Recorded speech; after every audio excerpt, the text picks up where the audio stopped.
How often have you felt restricted to spiritual practices that often seem outdated and of little relevance in today's world? Are you discouraged to express your own creative talents and develop spiritual practices that are uniquely you? The Liturgical Rebels podcast is for people like you who want to reimagine and reconstruct their faith and spiritual practices. It's for those who want to reshape belief and journey closer to God's wholeness with peace, justice, and flourishing, not just for themselves, but for the earth and all its inhabitants.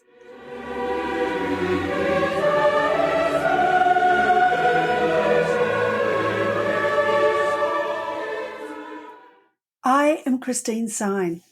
In this fourth episode of the Liturgical Rebels, I will be in conversation with Kreg Yingst, an artist and illustrator with a focus on block printing. We will talk about block printing as spiritual practice and about how his attraction to the Psalms, monasticism, and ordinary saints from every walk of life and of Christian era have impacted his way of looking at the world and of doing art.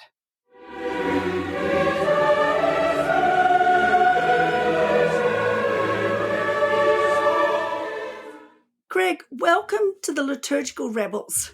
I have been following you on Instagram, I think for about 2 years now, and have just been, often I will just take one of your icons, if that's what you call them, or your block prints, and I will just sit there and look at it and reflect on it. I just love them. And so I want to start by asking you a little bit more about your history as an artist. How did you get into block prints? It's a fairly unusual form of art. And, particularly combining that with your approach to faith. Yeah, I think the block print is fairly rare these days. The woodcut, wood engraving, lino cut, any of the relief prints, you're not going to find as many artists out there doing it. It's a time-consuming method of printmaking. But I was teaching at the time that I really started delving into the block print, teaching at the high school level. And so you're giving students this assignment with printmaking.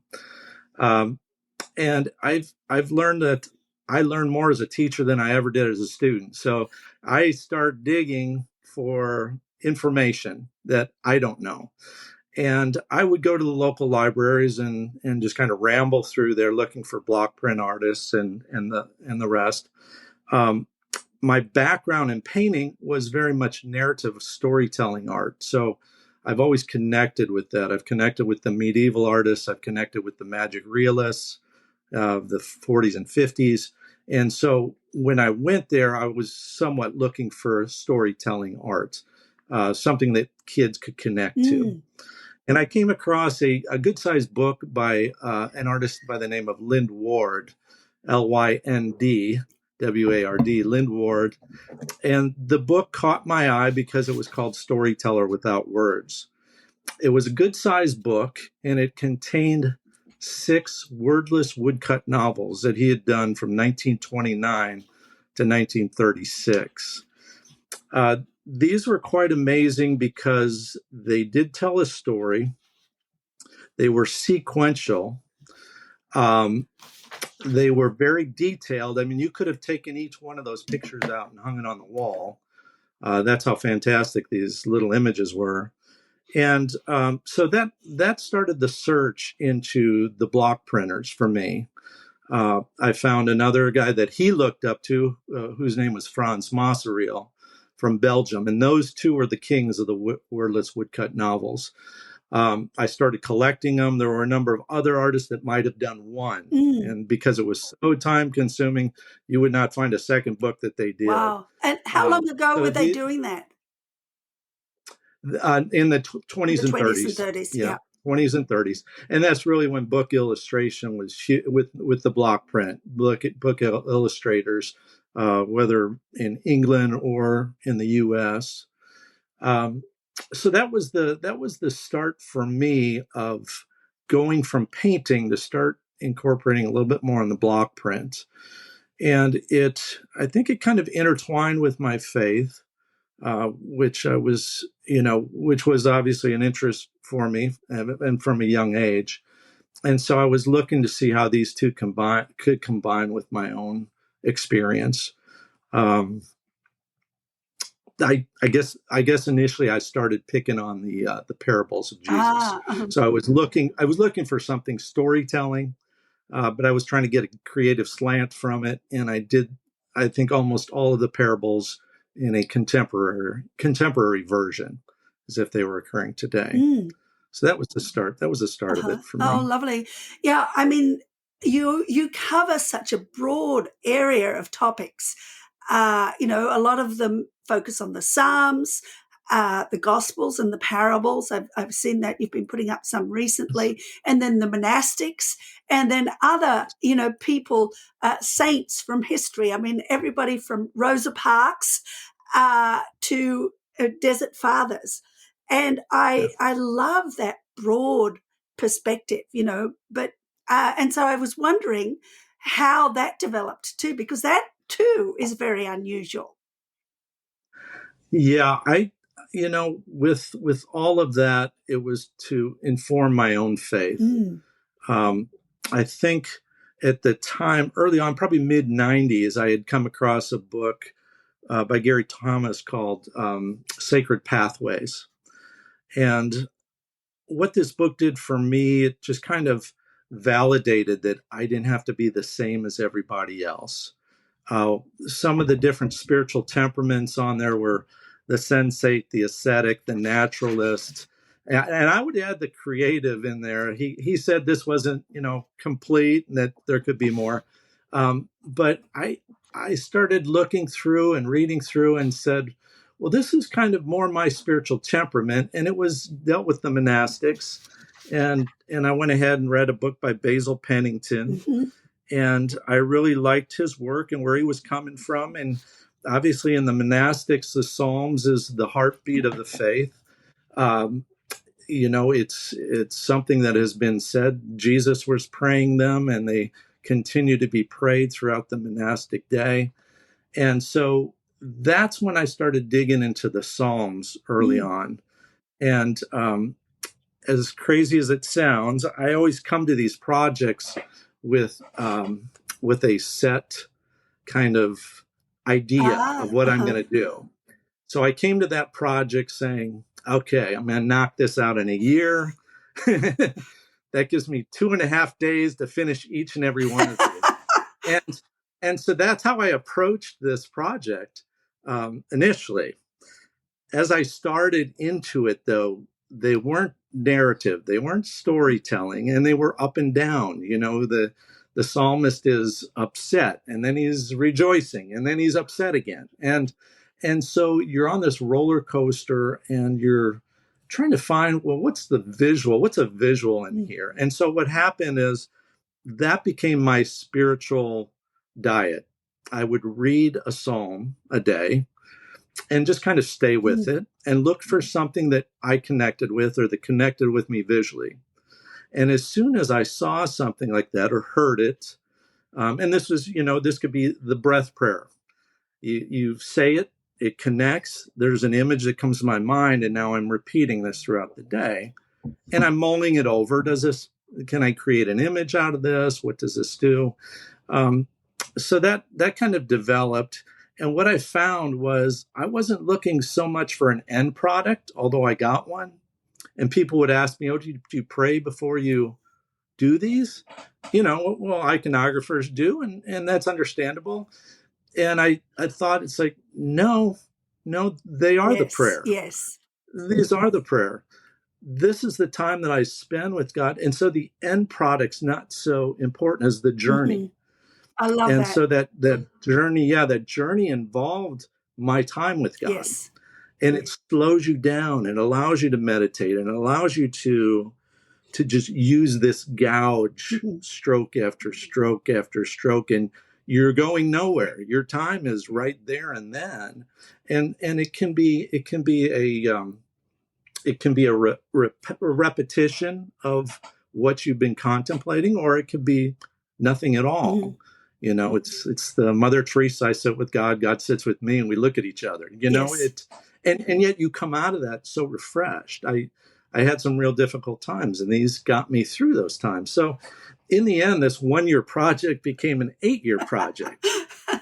And it was, it just kept going on and on and on, but it became my spiritual praxis, Hmm. so to Yes. speak. Mm-hmm. I Yeah. can really identify with that. You might know I create liturgical gardens, contemplative Mm. gardens, and it's the same Yes. kind of thing. I'll have an image in my mind of what I think I want to create, but the journey of creation uh, brings me into the presence of God and into the whole, not just the creative process, but the imagination, the whole process is so enlivening and so enriching from a perspective of my faith.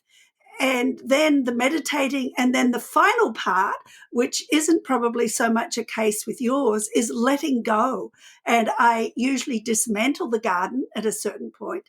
But Mm. these have gotten me through some very good times and through some very Yes. bad times. I made a lot of them during the pandemic. And it Yes. was a wonderful, wonderful way to focus. So, what you're saying there really kind of resonates with me. And then something else you said, I didn't need to be the same as everyone else. And I think that's Right. very much what Liturgical Rebels is all about. Yeah. Recognizing that we don't need to be the same as everybody else, that the way we express our love for God, the way we draw close to God, is unique to us. And I think that's a big part of what I see in the artwork that you do. Is that it's a unique form for you. We're not telling everybody to go out there and become block printers, but we're Right. telling them to come out and discover who it is that God has created them to be and to express that in their print. And so I'm wondering what kind of response you get from people with your artwork. Well, I guess I get a myriad of responses, like any art. Um, but it's relatively positive. Um, I'm I'm kind of an anomaly because I'm an art fair artist as well. So I will go on the road. I take Oh, my wares out on the road. Not necessarily all the sacred art. I do also musicians and different series.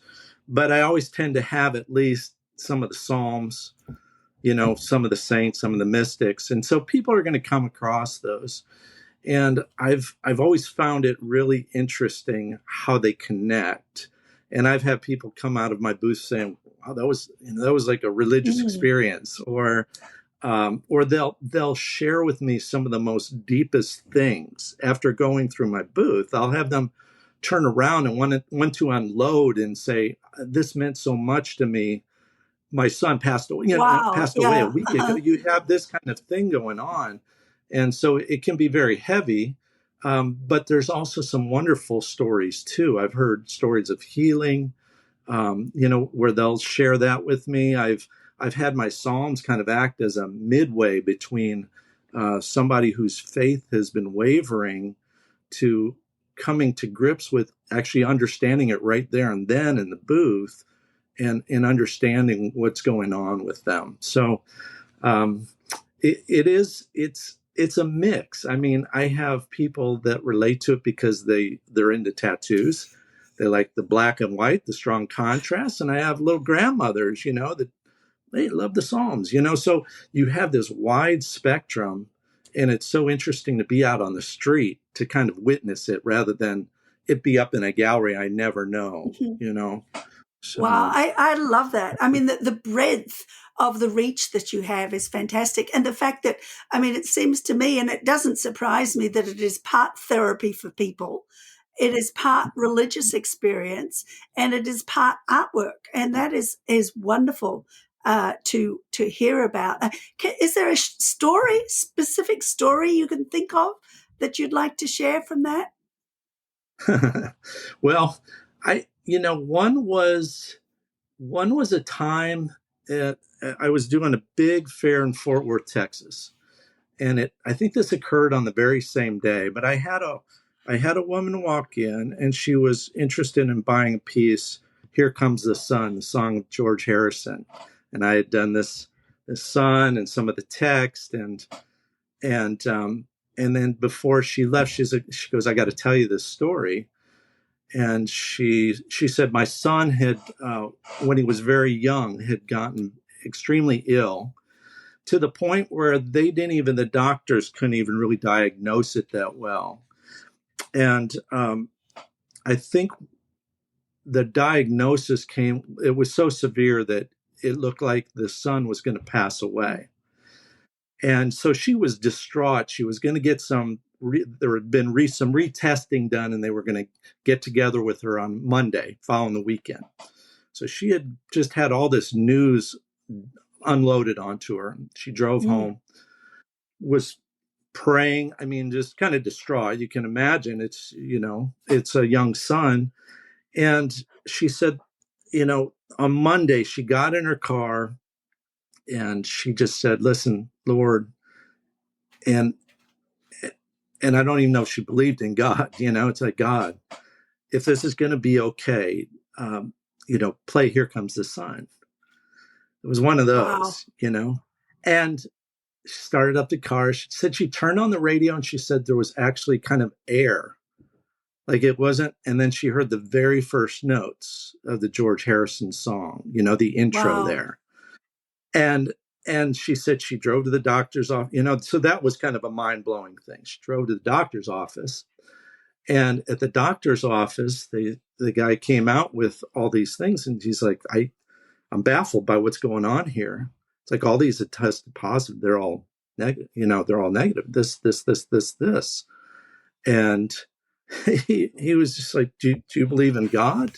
She goes, I do now, and it was just one of these just amazing miracle stories that she shared with me based on this piece.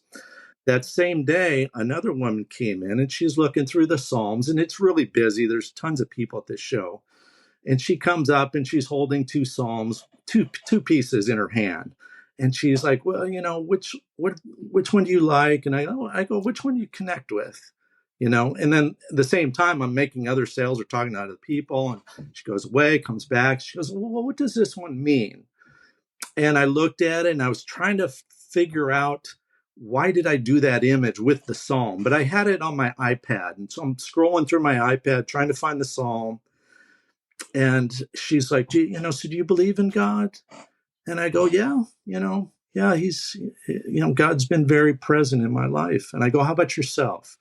And she goes, oh, I used to believe in God, but my brother had gotten very ill, and I prayed for him over and over, and he died. And I said, I have no answers on those things. I don't know why these things happen. I said, but I do. Here's what I do know. I do know God loves your brother infinitely. He loves you infinitely. Those are the things we rest in, that we have a loving Father, despite these things that happen. And then I kept trying to find what prompted me to do this image, and I couldn't find it. But I had like 3 or 4 lines highlighted, and I looked at it, and it was kind of said something, and I'm not going to quote this verbatim, but it was kind of like, I've been there for you, I'll always be there for you, kind of thing. And I looked at it, it was highlighted, and I go, oh, I think this is for you. And I turned the Wow. iPad around. She read it and she goes, yeah, that's for Oh, me. I love that. And I think her faith was restored. And what I found so interesting about those 2 events is 2 opposites happened. One prayed and got a response, a healing, a miracle. The other one prayed, nothing happened. There was death out of it. But in the process, I think she still was fully restored to a faith that whatever happens, whatever I go through, God will be there. Yeah. So, Yeah. Oh, that's very moving. I think, I'm a physician by training, uh, and most of my yeah. practice has been in the third world. I've worked in Africa, I've worked in Asia, and I've seen a lot of healings. usually in situations where medical help is not usually available. And then on the other hand, I've seen people die. And I think that part of the mystery of God that we don't understand is why sometimes. And of course, I look at the life of Jesus and I think, yeah, he healed people, but he didn't heal everybody. And Right. that's something that I don't think we understand. And we won't understand, until the end of time, I'm sure, as Yes. to Yes. why this mystery of things that sometimes send us away. And one of the things that I've learned through this process is to say, rather than saying, why did God let this happen, is to say, where is God in the midst of this?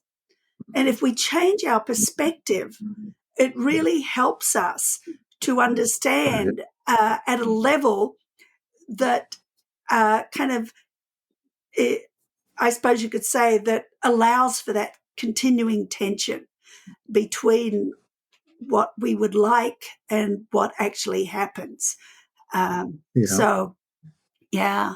Yes. Yes. Kreg, tell us a little more about your faith journey. What specifically, not just about the art. Oh, I was raised in the Lutheran Church and went through confirmation and um, went into college, studied art in college. I had probably strayed some from my faith. And then I guess really kind of went through an enlightening in my mid 20s. Came back to faith. I was kind of confronted with, and I was taking courses in religion throughout college. It was something that interested me, but there was a greater power in this kind of commitment, you know, marriage commitment, if you want to call Uh-huh. it that. I was, I came across the parable of the sower and the seed, and it was as if I was being confronted by Jesus on this one. And I don't know why, because I'd read the Bible and I read through those areas and I read all that, but it was as if he was confronting me. And I could read that sower and the seed and say, well, I've been this one and I've been this one and I've been this one, but I've never put down roots. Mm. I've gotten close, I've had the joy, and it's just kind of withered. And then I just kind of went on about my own way. And I realized I had never put down roots and had this pursuit and this commitment. And so that was a big turning point in my faith journey. And so that was kind of the beginning of a growth, of spiritual growth there. And then, like I told you, in the 90s, mid 90s, I got married in 90 or 89, and mid 90s, still kind of floundering with maybe not finding exactly who I was, and trying to fit in. You're trying to fit in with how does worship look like? How do you go about reading? What are you supposed to read? And it was very narrow. It was very narrow. And that's why Sacred Pathway, that book, kind of allowed me some freedom. Said it's okay. God's made you this way. You can go ahead and pursue God through this means. And that's what I've liked too about the saints and the mystics. It's allowed me to say, well, we got our blind spots here today, in any generation, in any country, there's going to be blind spots. And how did people in 300 AD, or how did somebody from Africa, or how did somebody from Sweden, or how did these people relate to God? And where's the Mm-hmm. intersection of our faith? It's like, have these people really been into what we're into now, even though they were Christians and God was leading them, God was guiding them? So I think moving out has allowed me to expand and see from different perspectives, and not just white. I'm looking for I learned so much from the Yes. marginalized. I want to learn from them. I want to learn from all people. And that's why, the desert monks and you can look at them and say, whoa, they're really off here, but wow, they're really on here.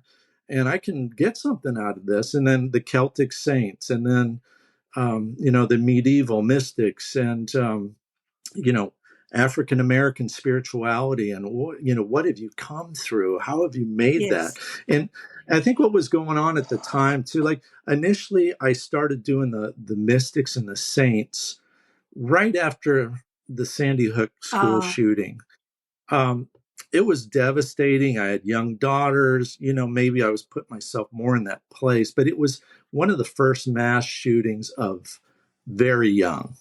We'd had some of the Columbine and some of the others, but it's like this is the very young 5-year-olds. I mean, these are my kids, and it was so devastating, and it happened right at the end of the year.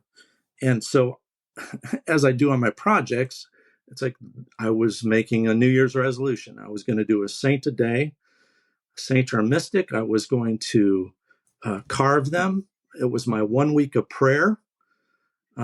Again, a spiritual practice. I was going to find a prayer that dealt with light coming from mm, darkness. I was in this dark time, but light can still come out of that. And in the end, the whole book was a project that I wanted to use to have the proceeds go to some orphanages. It's like, yes, you lost your kids, they've lost their parents. Let's see if this thing would have never occurred. And it's not like it's bringing in millions, you know what I'm saying? It trickles in, but it would have never been a project had it not been for this mm, darkness. And I wanted something good to come out of this badness, this evil. And so that was the beginning of me doing saints and mm. mystics. And then it was kind of a lull until 2000 when everything fell apart again. And it was something that I needed to go back to again and see, well, how did the desert fathers and mothers navigate this isolation? You know, they wanted to go into isolation. Here we were kind of complaining that we were isolated. And it's like, how can I benefit from this since I'm stuck in Mhm. it? And then you had all these other things happening, then the George Floyd murder. And it's like, I needed to look. It's like, hey, what have we been doing? I'm on autopilot here. What's going on in the world? What's going on with my brothers and sisters who are marginalized, different color than me? And why have I not been paying attention? I'm lulled to sleep. Um, so I wanted to look through at the struggles that they had gone through as well. And that's what a lot of this was. It was a learning experience for me, was to educate myself. Um, and it was a meditation in those areas.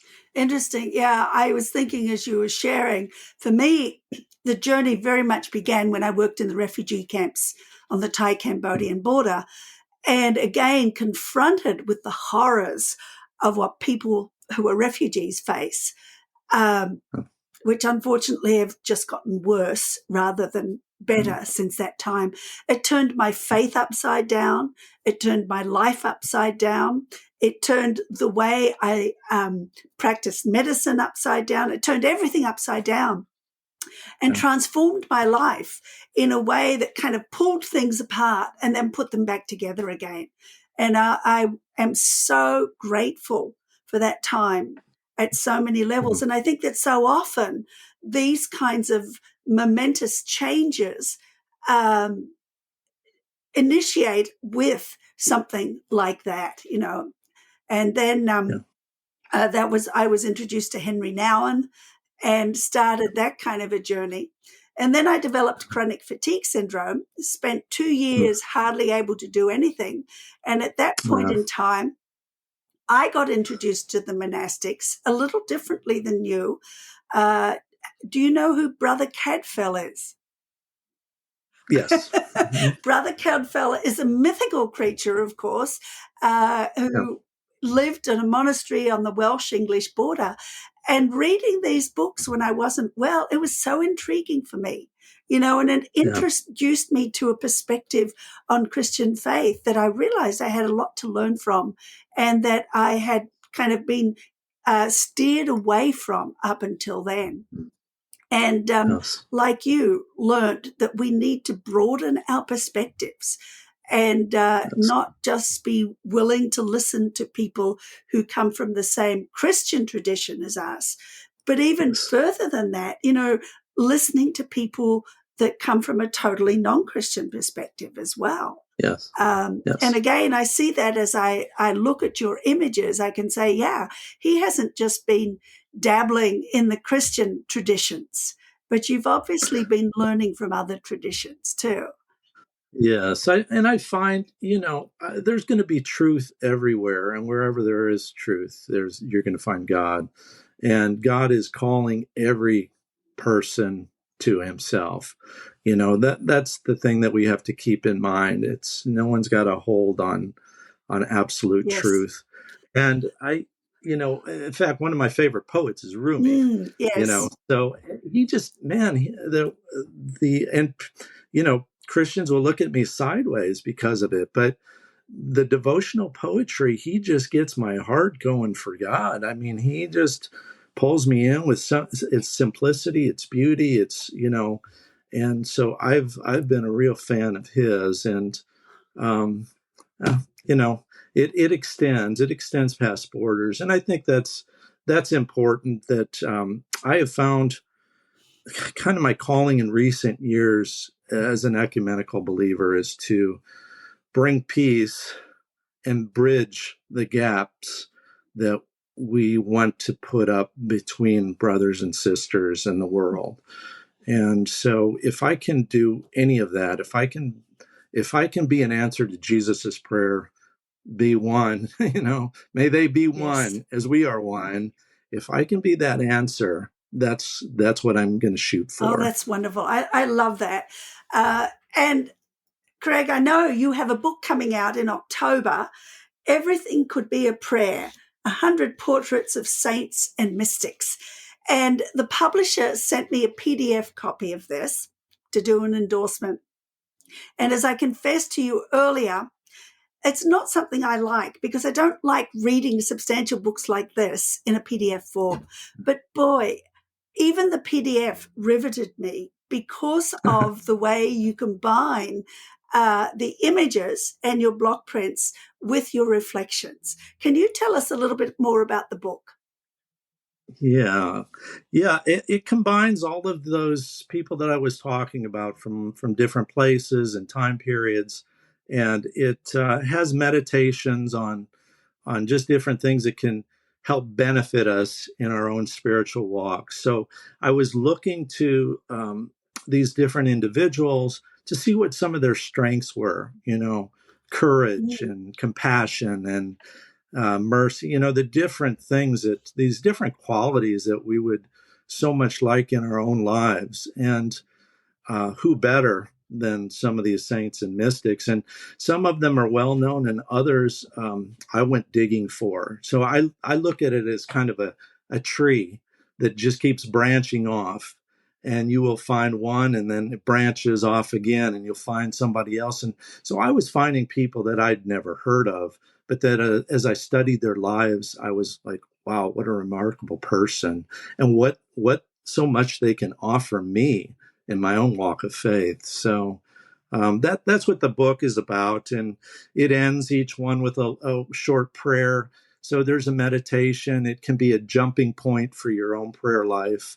You can pick it apart as a breath prayer or whatever, but there's also the visual too, and you can take the visual with you. Each one has some text on it that if you'd like to meditate on that as well. But it's just something that maybe for the person that is a visual learner, it might appeal to. Oh, it's very powerful. It really is. And I think that combination of not just the image, but of the words is going to have a very wide appeal for people. I know that I will certainly be waving my copy when I finally get it. Do you know when will Yeah, be available for pre-order? that's it's ready for Oh, it is pre-order now. now. Oh, that's wonderful. Yes, it's out on the online Uh-huh. bookstores, and October 15th is the It's the publishing publishing date. date. So yeah, it's going to be hardback, and it's going to be full color. So, Wonderful. and it's very reasonable for all of that. I think they have a price just under the 30 mark, which I That's think is very pretty good. reasonable. Yes, that's very good. So, well, Kreg, as we're ending here, is there something else that you would like to share with us? Well, no, I think you've covered most of the Okay. key points that I wanted to share. So I thank you so much for inviting me and uh, for allowing me to be a liturgical rebel. I've always felt like I was kind of outside the church. I've been always. What's interesting is, and this might be for others that are out there. I've always felt like I've been knocking on that door, wanting to get in from very early on. And even stuff where I felt like, wow, this would be great. Wow, I just got my master's degree and studied really hard. And I know all this art history. And can I put this up in the church? And then the next thing, it's like, take that down or we're going to leave the church. Mm, It was this kind of stuff that just like lets this air out of your yes. sail, and you're like, well, I guess I just hide my talent under the bucket here because I'm not going to let that light shine, or I'm getting out of the church, or I'm going to take this out into, a different realm. Well, I think what really helped me is COVID in many ways. I had to get on the internet. And when I started putting my stuff out, what wasn't selling, my music stuff wasn't selling. All the stuff I typically sell out on the street, which is music, blues, rock, stuff like that. I couldn't give that stuff away, but everybody seemed to be very interested all of a sudden in Mm, Psalms and the saints. And it kind of kept me afloat. And I started to realize that, hey, there are people in the body, there are people in the church that they connect with this. And here I'd been all along feeling like there's no place for me. But I think it has expanded in the last 4 years, 4 or 5 years, and I've started to realize, like, no, there is a place somewhere for you in the body of mhm. Christ as an artist, as a Yes. creative, whatever position you're in or feel you're in, and yet you're being excluded because of it at your local church, maybe, Yes. or just a larger church, or even a denomination. And some denominations are more friendly to the arts than others. So there is a place for everybody, and that's the thing, is to find it. And it's kind of the same is true with me as an artist trying to go to art shows. I find some places in the country do not connect with my art at all, and other places connect with it immensely. And so it's location is Yes. everything. Yeah. And that's the thing to remember. Well, it's Yeah. true that in the church, in a lot of churches, creativity is frowned upon. Because part of the challenge with becoming a creative is that it does it pushes us outside our boxes, which of course is what Yes. liturgical rebels is all about, is Yes. people who have felt pushed outside their boxes. And it's interesting, when I started doing creative things, uh, and kind of the contemplative gardens, I didn't look initially to Christian books because there were so few Christian books on contemplative gardens. I looked at the Zen Buddhists, Yeah. and their gardens and things like that. And I didn't want to do it the way they did it, but they gave me inspiration to create something that was focused on my faith and focused on my unique gifts as well. And I think that that's part of what we need to more fully make available for people. And of course, I do that in The Gift of Wonder, my book, The Gift of Wonder, as Mm. well, where I present a lot of creative possibilities for people.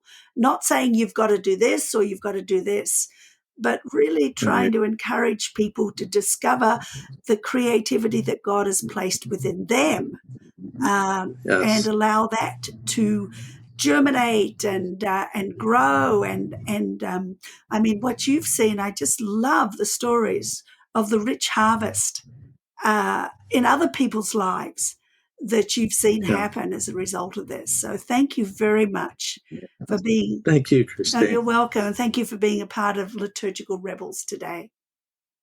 Thank you. I have been in conversation with Kreg Yingst about block printing as spiritual practice. We discussed his attraction to the Psalms, monasticism, and ordinary saints as a focus for his prints, and how this form of art can draw us closer to God. For more information for Kreg, please check out the show notes to this episode. In the next episode, we will chat to Mark Pearson, a Baptist minister and art curator in New Zealand, who started me on the way to becoming a liturgical rebel. As well as curating art for worship at his own church, Mark curates large-scale works at festivals and conferences. He loves tea and has developed tea and bee rituals for connecting people together, and has recently built a tea house in his backyard. I am Christine Sine, author of The Gift of Wonder and facilitator of the Godspace Light website. If you've enjoyed this episode, don't forget to hit like and subscribe to the podcast, or follow me on Instagram or Facebook.